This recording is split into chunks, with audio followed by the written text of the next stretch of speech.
ایک اور واقعہ اس معراج میں پیش آتا ہے، جسے امام احمد رحمۃ اللہ علیہ نے اپنی مسند میں ذکر کیا۔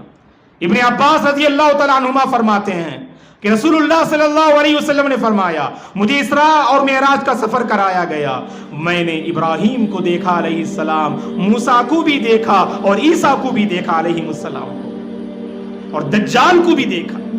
دجال کو اس کی اپنی اصلی صورت میں نے معراج کے موقع پر دیکھا اور دجال کو مجھے دکھایا گیا۔ صحابہ نے پوچھا اللہ کے نبی سے، دجال کیسا تھا اللہ کے نبی؟ تو کہا صلی اللہ علیہ وسلم نے دجال کے بارے میں، دجال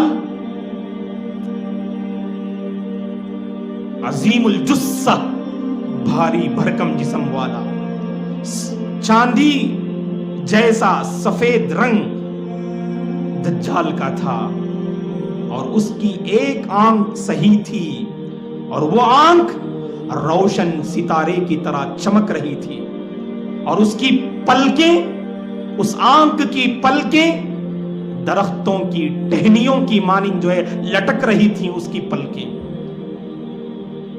اور کہا میں نے ابراہیم علیہ السلام کو بھی دیکھا، عیسیٰ علیہ السلام کو بھی دیکھا، موسیٰ علیہ السلام کو بھی دیکھا۔ عیسیٰ علیہ السلام کے بارے میں اللہ کے نبی نے کہا عیسیٰ علیہ السلام کیسے تھے؟ کہا کہ وہ سفید رنگ والے تھے، گھنگرو بال والے تھے، تیز نگاہوں والے تھے اور ہلکے پیٹ والے تھے۔ 4 اوصاف بیان کیا عیسیٰ علیہ السلام کے بارے میں۔ کہا وہ سفید رنگ والے، گھنگرو بال والے، تیز نگاہ والے اور ہلکے پیٹ والے تھے عیسیٰ علیہ السلام۔ اور موسیٰ علیہ السلام کیسے تھے؟ موسیٰ علیہ السلام ساولے تھے، گندمی رنگ کے تھے، ساولے تھے موسیٰ علیہ السلام، اور بڑے مضبوط جسم والے تھے، اور بال بالکل گھنے تھے، گھنگرو نہیں، گھنے بال والے، مضبوط جسم والے اور ساولے رنگ کے تھے موسیٰ علیہ السلام۔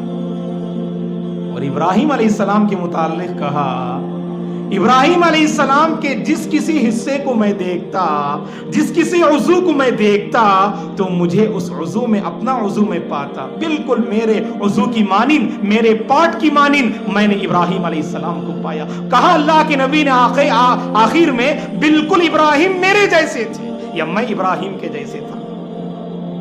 کہا اس موقع پر جبریل علیہ السلام نے اپنے والد کو سلام کیجئے، تو میں نے آگے بڑھ کر اپنے والد ابراہیم علیہ السلام کو سلام کیا۔ 2 زبردست پیغمبر دوستو، یہ خلیل اللہ تو یہ بھی خلیل اللہ، لیکن ان دونوں خلیل پر حضرت محمد صلی اللہ علیہ وسلم بڑے بھاری ہیں، امام الانبیاء ہیں، خاتم النبیین ہیں، سید المرسلین ہیں، رحمت للعالمین ہیں صلی اللہ علیہ وسلم۔ اور وہاں پر ایک اور معاملہ پیش آیا، انبیاء آپس میں بحث کر رہے ہیں، کس بات کو لے کر؟ امام احمد رحمۃ اللہ علیہ نے اس واقعے کو اپنی جو ہے مسند میں ذکر کیا ہے، وہ صحیح مقطع واقعہ ہے۔ ابن مسعود رضی اللہ عنہ فرماتے ہیں اللہ کے نبی نے کہا صلی اللہ علیہ وسلم نے، میں نے انبیاء کو دیکھا وہ آپس میں جو ہے بحث کر رہے ہیں قیامت کے مسئلے کو لے کر، قیامت کب واقع ہوگی۔ ابراہیم علیہ السلام نے کہا اللہ کے سوا قیامت کا علم کسی کو نہیں ہے۔ موسیٰ علیہ السلام سے پوچھا گیا بتاؤ کہ تمہاری کیا رائے ہے؟ موسیٰ علیہ السلام نے کہا کہ میرا بھی یہی عقیدہ ہے کہ اللہ کے سوا کسی کو قیامت کا پتہ نہیں، صرف اللہ کی ذات جانتی ہے قیامت کب آئے گی۔ عیسیٰ علیہ السلام نے آگے بڑھ کر کہا میں ایک بات ذکر کر دینا مناسب سمجھتا ہوں۔ کہا کیا بات ہے؟ عیسیٰ علیہ السلام نے کہا کہ قیامت کا علم تو اللہ کے پاس ہے، لیکن قیامت سے پہلے دجال ضرور آئے گا۔ یہ بس کہا عیسیٰ علیہ السلام نے، قیامت کا علم اللہ کے پاس ہے، لیکن قیامت واقع ہونے سے پہلے اس ہوئے زمین میں دجال کا فتنہ پپا ہوگا اور دجال کا فتنہ عام ہوگا۔ یہ حضرت عیسیٰ علیہ السلام نے اس موقع پر فرمایا۔ ایک اور معاملہ وہاں پیش آتا ہے جو بالکل صحیح واقعہ ہے۔